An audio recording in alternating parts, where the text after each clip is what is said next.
BNP কি জামায়াতে ইসলামী এবং তার জোটকে নিয়ে একটা জাতীয় সরকার তৈরি করতে পারে? এই প্রশ্নটা উস্কে দিয়েছেন জামায়াতের আমির স্বয়ং ডাক্তার শফিকুর রহমান। বিএনপির প্রধান জনাব তারেক রহমানের সাথে দেখা করেছিলেন। দেখা হওয়ার পর বেরিয়ে তিনি কিছু কথা বলেছেন, তাতে মনে হতে পারে তিনি অ্যাটলিস্ট গায়ে পড়ে চাইছেন একত্রে একটা সরকার, মানে একটা জাতীয় সরকার তৈরি করে তারা থাকবেন একসাথে। শুরুতে একটা খটকা লাগলো, জামায়াতে ভোটে টোটে জিতে নাকি অনেক কিছু করে ফেলবে। অনেকে বলছেন বিএনপি বিরোধী দল হিসাবে ঠিকঠাক মতো পারফর্ম করবে কিনা, মেনে নিবে কিনা। আবার আমির এসব বলছেন। অবশ্য কেউ কুটতর্ক করতেই পারেন যে তিনি রাদার বিএনপিকে সাথে নিতে চাইছেন। তিনিই সরকার গঠন করবেন কিন্তু বিএনপিকে ছেড়ে দেবেন না। যাই হোক, জোকস অ্যাপার্ট, গুরুত্বপূর্ণ কথাটা হচ্ছে একটা জাতীয় সরকার জামায়াতকে নিয়ে হওয়া উচিত কিনা। জামায়াতের আমির খুব চাইছেন, গায়ে পড়ে চাইছেন, বোঝা যাচ্ছে। আমি একটু পড়ি তিনি কি বলেছেন, তারপর এই ব্যাপারে একটু কথা বলব।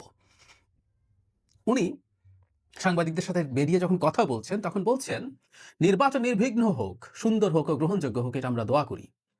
আজকে এই বিষয়ে আমরা আলাপ আলোচনা করেছি এবং আমরা এটাও বলেছি, প্রিয় দেশের স্বার্থে অতীতে আমরা একসাথে কাজ করেছি, আগামীতেও দেশের স্বার্থে ইনশাল্লাহ একসাথে কাজ করব। জামায়াতের আমির বলেন, তারেক রহমান সাহেব সহ বিএনপির নেতারা এই একই আকাঙ্ক্ষা ব্যক্ত করেছেন, আমরাও একই আকাঙ্ক্ষা ব্যক্ত করেছি। আমরা বলেছি যে এই জায়গাটা একটা খুব গুরুত্বপূর্ণ। ৫টা বৎসরের জন্য জাতির স্থিতিশীলতার স্বার্থে, একটা সুন্দর পরিবেশ ফিরিয়ে আনার স্বার্থে আমরা সবাই মিলেমিশে ভালো কোনো চিন্তা করতে পারি কিনা সেটাও আমাদের চিন্তা করা দরকার। এই জায়গাটা আবার খেয়াল করব আমরা। তারপর বলছেন, আমরা এটাও বলছি, নির্বাচনের পর সরকার গঠনের আগেই আমরা বসবো, খোলা মনে কথা বলবো, জাতির জন্য আমরা চিন্তা করব, জাতির জন্য আমরা সিদ্ধান্ত নিব। আবার ওই জায়গাটা পড়ি, ইটস ভেরি ইন্টারেস্টিং। মানে গায়ে পড়ে জাতীয় সরকার তৈরির জন্য বিএনপিকে প্রস্তাব দিয়ে এসছেন। বিএনপি পাত্তা দিচ্ছিল না আমি যতদূর শুনেছি, এখন তিনি করছেন এটা। তিনি বলছেন, আমরা বলেছি যে ৫টা বৎসরের জন্য জাতির স্থিতিশীলতার স্বার্থে, একটা সুন্দর পরিবেশ ফিরিয়ে আনার স্বার্থে আমরা সবাই মিলেমিশে ভালো কোনো চিন্তা করতে পারি কিনা সেটা আমাদের চিন্তা করা দরকার। এবং উনি বলছেন, নির্বাচনের পর সরকার গঠনের আগেই আমরা বসবো, খোলা মনে কথা বলবো, জাতির জন্য চিন্তা করব, জাতির জন্য সিদ্ধান্ত নেব। জামাত এটা চাইছে, তার মানেটা হচ্ছে এই যে দীর্ঘদিন ধরে জামাত নিজ সম্পর্কে একটা ইলিউশন তৈরি করেছে, তার ওই যে ফেসবুক বট বাহিনীর কথা আমরা বলি, তাদের কতগুলো একটা ইকোসিস্টেম আছে, সেটার মাধ্যমে তারা বিরাট প্রজেকশন দিয়েছে। বহুদিন থেকে আমি এই কথা বলছি, জামাত আসলে বিএনপির সাথে একটা ডিল চায়। এই যে লোয়ার হাউস পিয়ার ছাড়া নির্বাচনে যাব না, এটা লাগবে, সেটা লাগবে, ওটা নাহলে নির্বাচন হতে দেব না। প্রত্যেকটা আসলে বিএনপির সাথে একটা ডিল করার চেষ্টা। বিএনপির সাথে আসলে সিটের ছাড় চেয়ে জামাত নির্বাচনটা করতে চেয়েছিল। এই আলাপটা ছিল জাতীয় সরকারের আগেই, যে সব দলকে নিয়ে জাতীয় সংসদ, এই টোনে, যে সবাইকে ছাড়-টাড় দিয়ে একসাথে করব।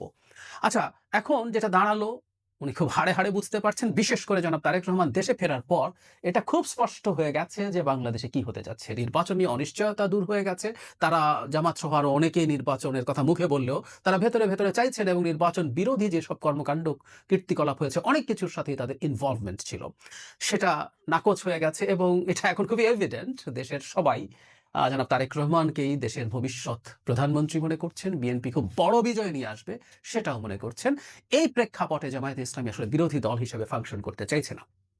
কথাটা ওনার বক্তব্যে আমরা খুব ভালোভাবে বুঝি। মানে আর শুধু এটুকু বলা বাকি আছে তার, জনাব শফিকুর রহমানের পক্ষ থেকে, আমাদেরকে একটু সরকারে নিয়েন। এর ছাড়া বাকি সব কথা তিনি বলে ফেলেছেন।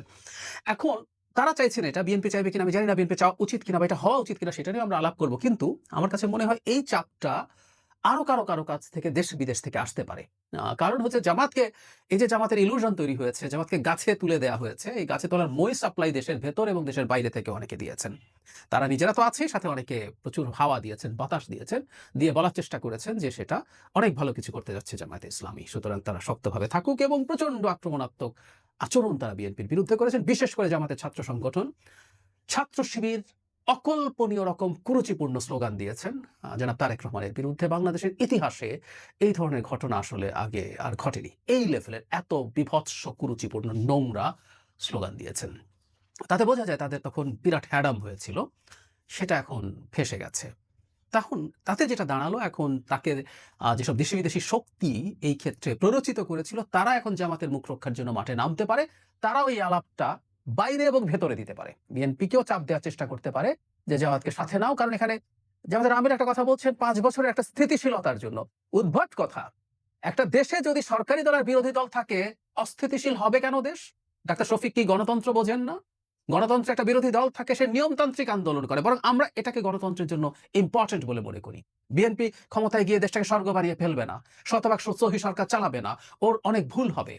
অনেক জায়গায় অনেক রকম অনিয়ম হবে। চোখ বন্ধ করে বলে দিতে পারি। জনাব তারেক রহমান সর্বোচ্চ আন্তরিক আছেন। কিন্তু সেই পুরনো দল এবং পুরনো রাষ্ট্র ব্যবস্থার মধ্য থেকে কাজ করা কঠিন হবে।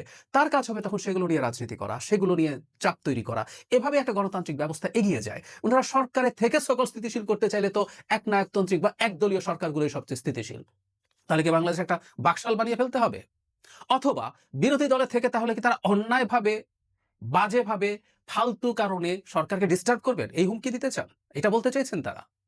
একটা নিয়মতান্ত্রিক গণতান্ত্রিক দল আসলে চেষ্টা করতে হবে সে যেন ক্লিয়ারলি নিয়মতান্ত্রিক রাজনীতি করে, কোনো অস্থিতিশীলতা তৈরি না করে। একটা সহি গণতান্ত্রিক দল কোনো দেশের অস্থিতিশীলতার জন্য দায়ী নয়।